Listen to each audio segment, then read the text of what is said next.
ย่อมือขึ้นถึงฟ้าไหววอนพาเทวดาจงมาคุมมาของให้พี่น้องอยู่ทั้งใต้แดนตำเดี๋ยวนี้ตกละกำน้ำไหลน้องความบ้านสงสารนี่จังแม่นกำโอยทุกเท่าใด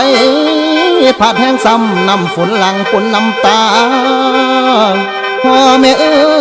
ยทั้งในหน้าว่าสวนถือประมวลน้ำไหลอยู่หลวงร้องน้อหลายบานปานทะเลกว้างใหญ่แนมไปใส่กะบ่พอหัวใจนี่เกือบสลาย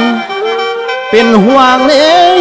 พ่อแม่น้องเอ้ยอ้ายจักสิอยู่แนวใดสูญหายไปหลายวันให้ปลอดภัยในเด้อเจ้าคงสิหนา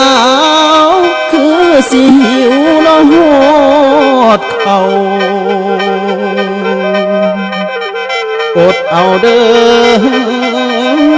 อพ่อแม่เดี๋ยวนี้เรือน้อตั้งแต่ภาพความหลังบ่นางเบาไว้เด้เจ้าจังแม่นกำโมอีกบ่นานลูกขอย้ำกำลังสวยน้อเยียวยาทีมงานที่อาสาพร้อมกันมาหาซุ้มเจ้า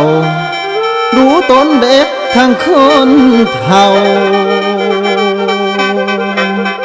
แก่สาลาน้ำตาลังจักแม่นยังเป็นยังสารวนฝนปีแนวนี่บ่ฮอนเห็น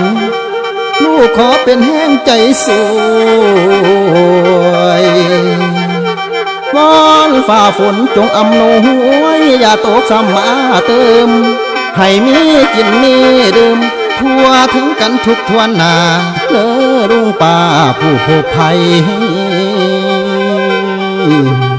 กำลังใจครั้งนี้ให้มีแต่บุญกุศล